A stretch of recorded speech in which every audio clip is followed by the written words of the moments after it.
back to my channel if you're a returning subscriber. But if you're a new subscriber, God, should I be talking? Will I be talking in this video Evie the whole time? Sorry guys, I do have a cold. In my previous vlog I did mention that Tam Tam has a cold. I think alipatia. Is it logical? I think Junior peke yake alikuwa na homa, but now I have it, so I'm trying to be as audible as I can. But in this house, by the way, kila mtu ako na homa sai. Pray for us anyway. That won't stop us from doing this video because I'm really trying to be consistent. I'm trying to do this thing whereby I'm posting a video every single day because I promised you consistency, and I'm going to be doing exactly that. So, hi guys, welcome back to my YouTube channel. My name is Rachel Ndinda, in case you're new here. But if you're a returning subscriber, you guys, I love you so much. This you already know. So in case you're new here and this is the first time you're seeing my face,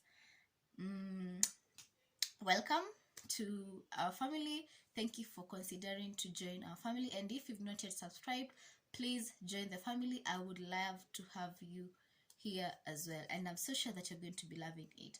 So as the title of this video suggests, you're going to be having this discussion, not really a discussion because you guys can't, okay, yeah, a discussion because you guys are going to be commenting down on the comment section so that you can interact, and I'll really love to know your opinion, if you're in the same situation, or if you are running a household, or if you have a nanny, or if you've ever employed a nanny, or if you've ever been a nanny yourself. I would like to know and learn from you as well. So let's dive into this video. So my nanny experience.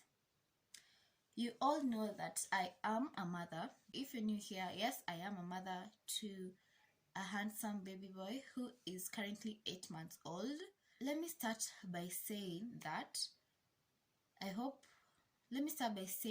this is my experience, and I know every person, some people share the experiences, but to many people the experiences huambaya, and to some people do get lucky and they have good experiences.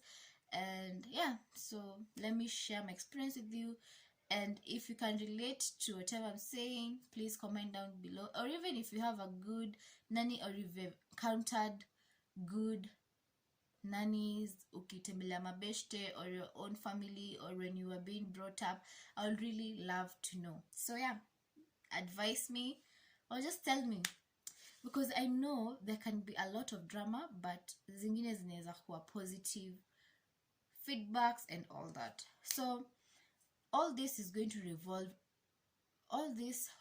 revolve around my son, because I used to hire nannies because of him. Because when I used to be alone, or we used to be alone, we didn't need the services of a stay-at-home nanny, or rather somebody who was going to live with us. So yeah, so I did give birth, and around that time I didn't have any nanny, but we used to have this day bag, and that particular day bag had been working for like 3 years, and Mimi nilimpata hapo. So she used to come, and she had daughters, and when she was not able to come and do the work, because she used to come like 3 days a week, and when she used to come those 3 days a week, when hakuwa anaweza kukuja because akona big girls of her own, alikuwa amewatrain, they also do the same job, so she could send them over and they could do the same work. And because I've interacted with them, their work was perfect. I didn't have any complaints. I really liked them, and one of them was called Irene. I'm just going to be saying the names because watakuwa wengi and no one can know ni nani, and sioni shida kusema jina. Sorry guys, from time to time I'll be like, because I have a running nose, sorry. Much better. So Alice was the day bag who was hired, and alikuwa na watoto, and one of the children was called Irene, the eldest. So I really loved Irene. Her work was so perfect, as in the ideal nanny you'd want to like kumleta kwa nyumba aishi, because she used to be so active. She would come in time and she would call if there's any problem and all that, and she was just so respectful. That's one thing I really loved about her. So when I did give birth, initially I was so adamant of hiring house helps because mi nilikuwa naogopanga. I used to hear from my friends that had nannies and had children venye walikuwa na complain like, oh my nanny did this, oh my nanny did this, oh my nanny aliliachanisha tu hivi, like people not giving mtu apatiani notice if anataka kuasha job, ukishamlipa tu ana disappear. And I used to find that so crazy because it's an inconvenience, and I just love when people communicate and articulate matters, because we're all human beings and all that, and a job is a job, you know. Hata mimi venye nilikuwa nafanya kazi, I used to communicate if sitakuja job or if I'm sick, I have to let my supervisor know in advance so that anaweza tafuta a way to like job isikue ngumu sana on other people, or isikue, you get what I mean? So yeah, so I used to have a friend, so my friend who had given birth before me had these nannies, and at the time mimi nilikuwa naenda kuzaa, alikuwa ameandika like 4 nannies, and ujue mtoto hata hajafika 1 year. So one of the nannies was an old woman, and this old woman, imagine, alikuwa anapiga mtoto. How? That's so wrong. And by the time we noticed, ilikuwa like advanced. I won't get into that, but that is a vitu zenye nilikuwa nasikia from my friends ama from news, and I used to watch people's nanny experiences videos kwa YouTube. I was so scared, and I was like, hiyo picha iko kwa akili ni kama inaniumiza. Niko like, okay, what if this happened to me? What if this happens to me? I didn't want anything to do with nannies that wanaishi kwa nyumba. But again, there are advantages, there are pro and cons to this if unataka kuandika a nanny who lives with you. But for me, my preference was to have a day bag and to continue with my day bag. So this is what we did. When my son was 2 weeks old, I was like, wow, I really need to hire a stay-at-home nanny akue hapa 24 hours, because at that time I was so sick. I'll tell you later. I was so sick when I gave birth to my son, and I had issues. Anyway, I won't get into that. So I was sick kabisa, and I really needed help 24/7. But the good thing is that my partner had taken his leave, so we were like kwa nyumba 2 months pamoja. But again, vitu kama like, because now huyo day bag mwenye tulikuwa na yeye, she used to come 3 days a week. So when she used to do that, you could find like the days in between, the utensils. Saizo when nimetoka kuzaa, I couldn't like, siwezi kuwa active kabisa venye nilikuwa. So sometimes you could find like vyombo zimejaa kwa sink. My partner saa zingine, you know how men are, he could cook for me, he used to take care of me so well. But saa zingine nilikuwa naona tu venye anafanya vitu ama vyombo zimejaa kwa sink, najitolea nasema let me just do these dishes, because I really don't like such things. And I understand he's a guy. Anyway, I would get into that, but I'm so grateful to have him, because he really helped. So I had to change my mind, and I really thought about it, and I was like, let me just try stay a live-in nanny. Let me just try a live-in nanny. And I was so hopeful.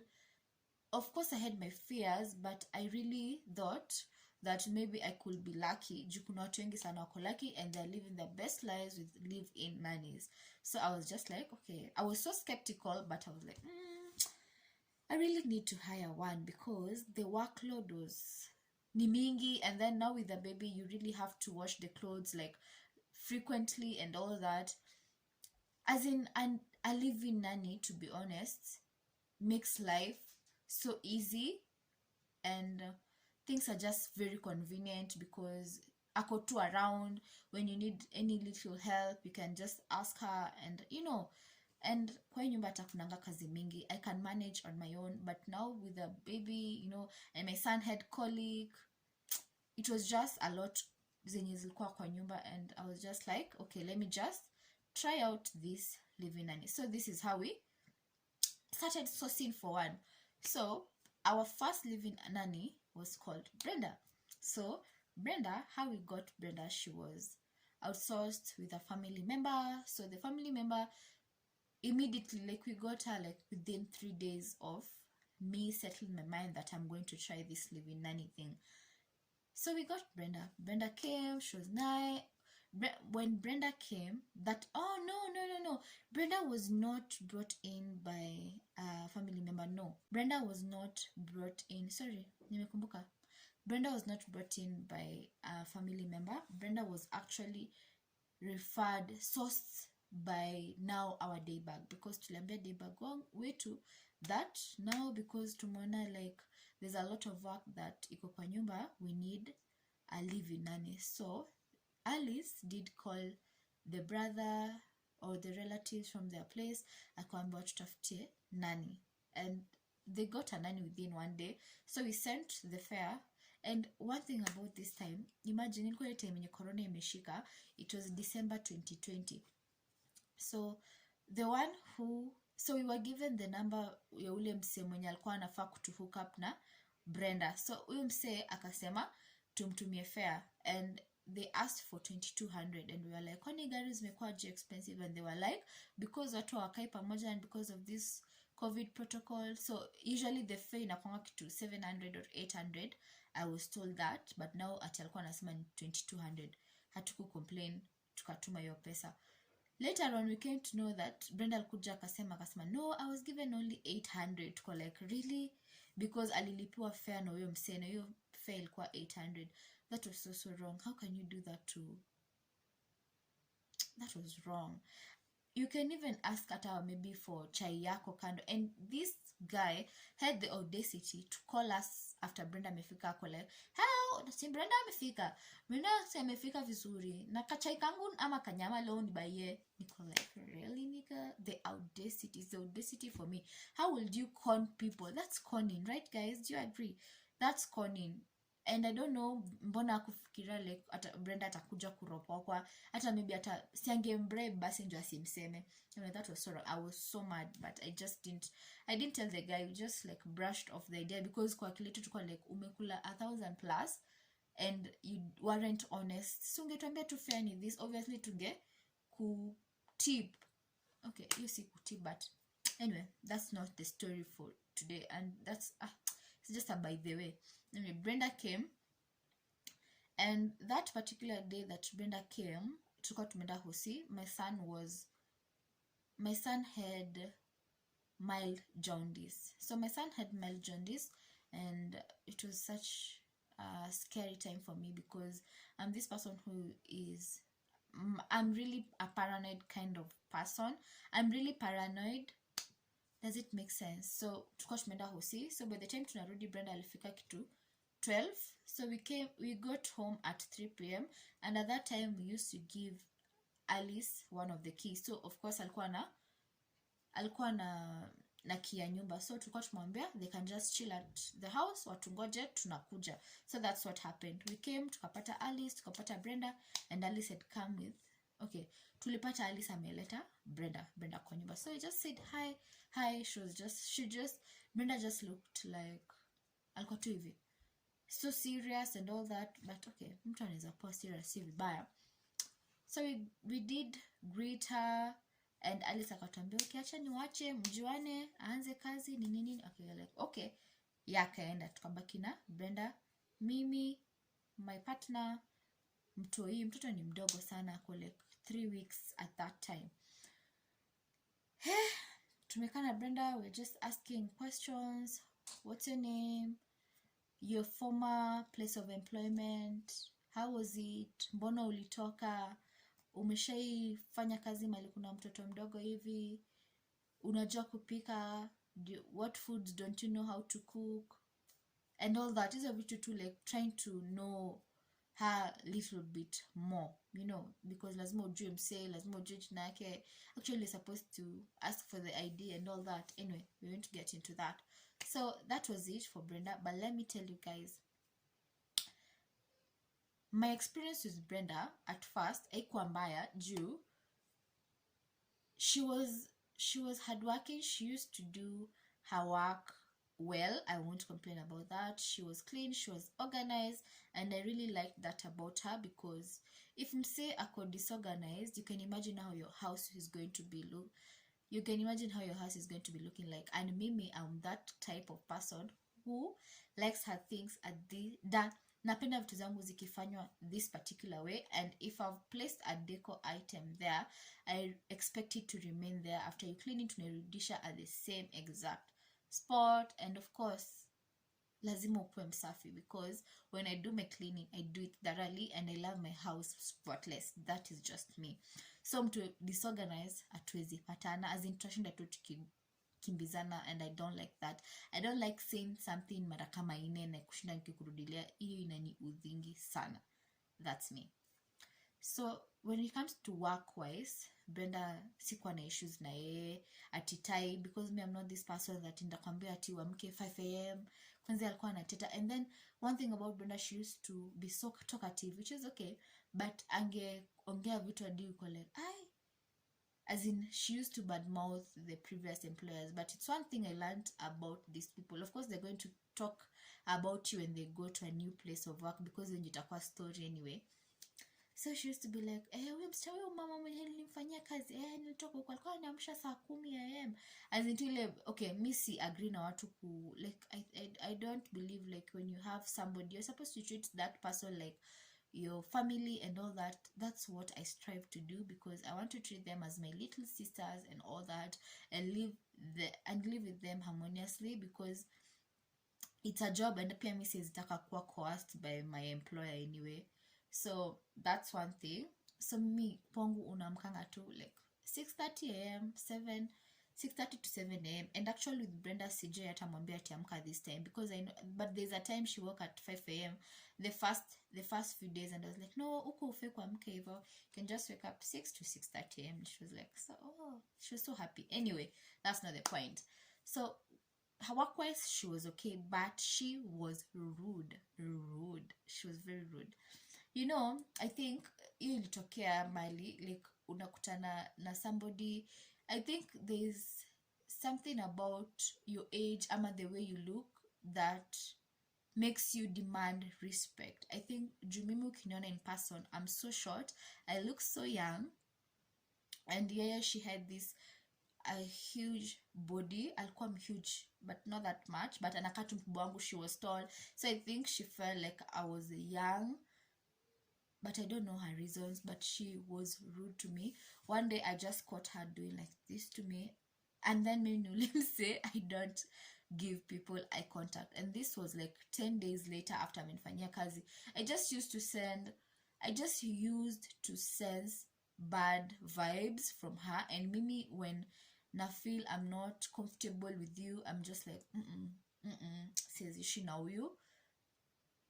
Okay, there's just something about not really clicking with her, but from the word go, and from I just felt that she was too serious for the job, because I just wanted somebody mwenye ako interested na mtoto, ako friendly, because the baby is ni mdogo, anafaa kutreatiwa kama mtu mfragile, but she was too serious, too stiff. Ungeonanga venye like ana draw curtains.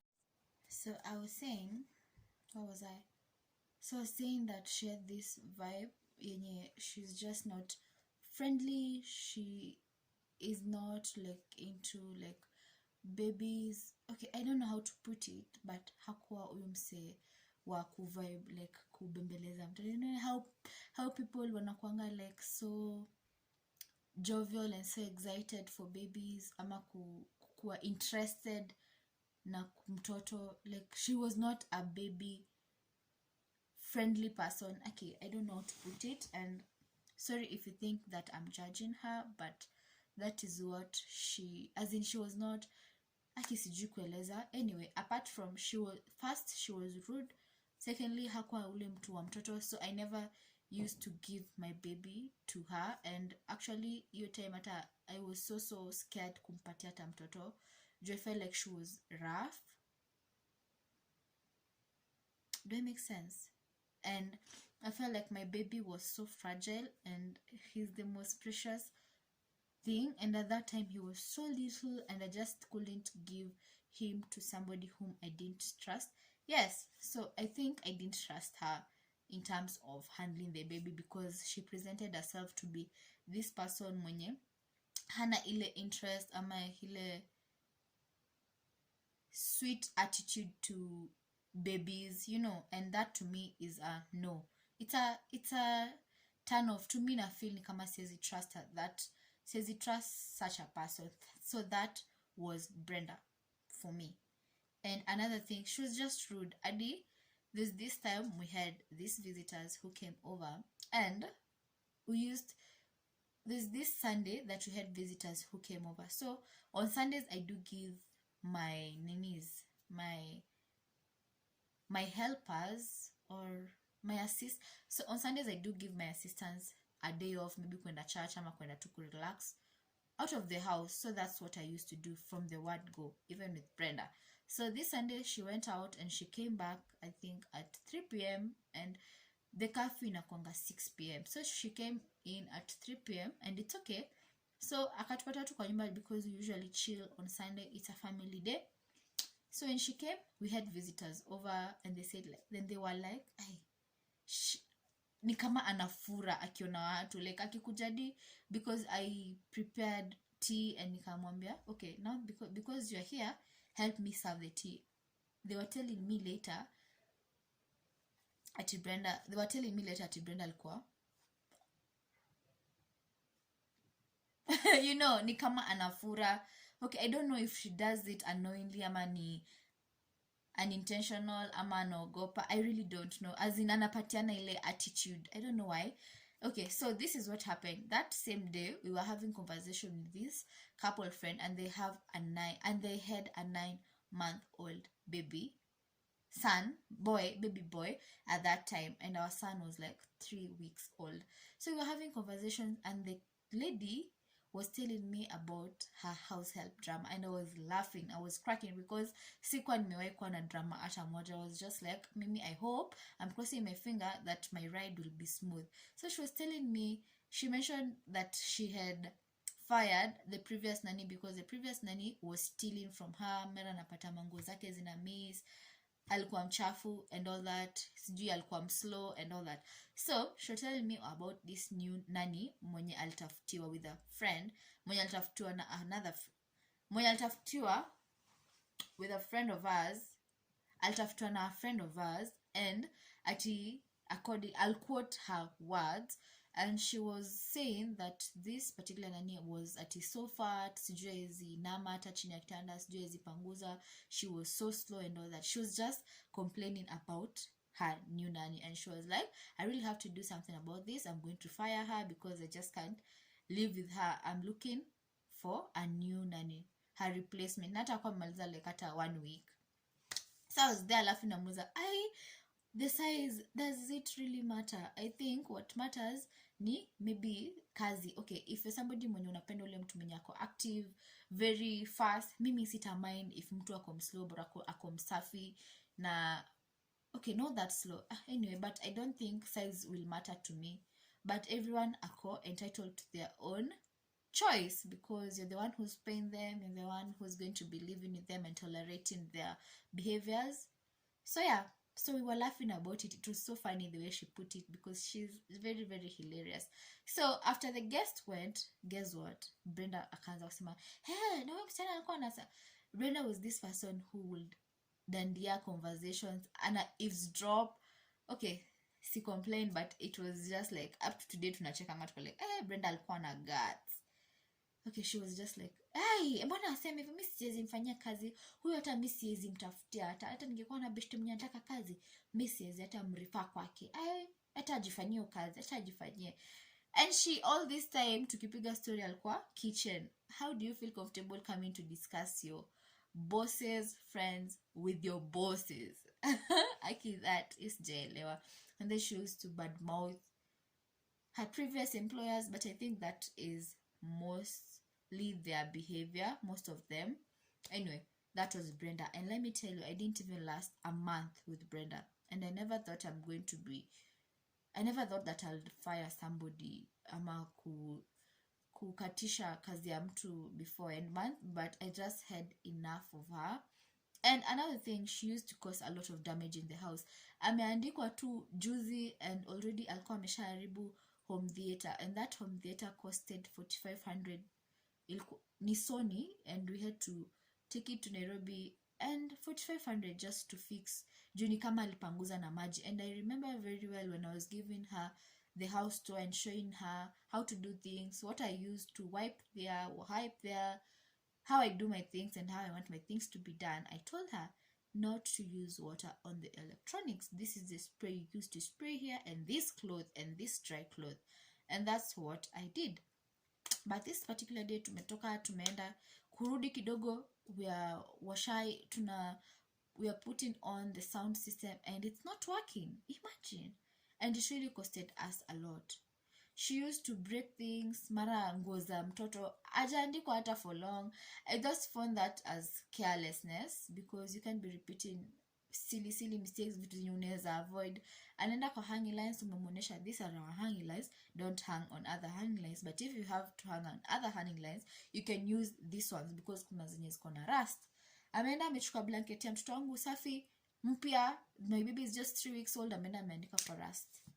And she's denying it. Like, oh, sikuona. I'm like, this big patch everywhere. Kila mali kuna rust. How can you miss that stain? How can you miss that stain? And these small things really get to my nerves, because how do I trust you with these things?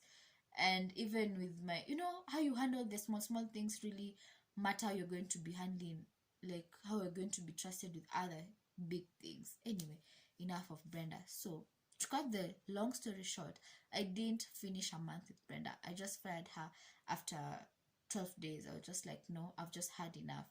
And I'm this kind of person mwenye at that time, but I don't think now I've really gained some experience and I've really evolved in how I'm treating them and handling them. And on matters kama hizo za like hiring, firing and all that, cessation of work. So when I was releasing Brenda, I didn't go through her stuff. She just placed juu na Brenda alikuwa mjuaji, alikuwa na experience, ameandikwa like over 10 houses, mara huko amekaa 1 month, mara huko sijui 3 months, mara huko. So she used to have a lot of stories and a lot of mara ameenda Dandora, mara Kodon home, So one thing about her, so on that day when she was leaving, alikuwa ameka vitu zake kwa bed, and I never told her that, but my partner was like, people do go through their stuff, unafaa kucheck one by one, ukiconfirm hajachukua kitu yako ama hajachukua kitu ya nyumba. So I was like, I know, I feel like that is invading her privacy. I feel like, why should she take something that doesn't belong to her? Or I feel like that's going to be rude. I don't want to feel her, I don't want to make her feel bad. So I never checked her stuff kabisa. And that's how she went. And later on, I realized that two of my beautiful, pretty trousers mpya, like I was just waiting nimalize kuzaa na tumbo irudi kidogo nianze kuziva haziko, one ragged and another one new. I was so frustrated. I just felt like calling her nimwambie, wewe msichana, mbona ulichukua nguo yangu? Hizo nguo umepeleka wapi? Okay, zikusaidie. I just felt so bad and frustrated, and I was like regretting I thought that I was treating her vizuri, like nimtreat kama a human by not going through her stuff, because I feel like going through somebody's stuff already implies like huyu anaweza kuwa mwizi ama this one, as in inaniekea ile thought ya like ni kama nashuku mtu. So that's what I never wanted to put her through. But already yeye alikuwa anajua the drill. Kumbe mtu akitoka akivutwa ama when umechoka na kazi lazima uweke hapa na lazima mtu apitie nguo zako. I think she had her fingers crossed because I never checked her things, and that's how I lost my clothes. So sad, but it's okay. Imeisha hivyo. So that was it about Brenda. And 2 days later, a family member sent to us her replacement. So we got Faith. So first impression of seeing Faith,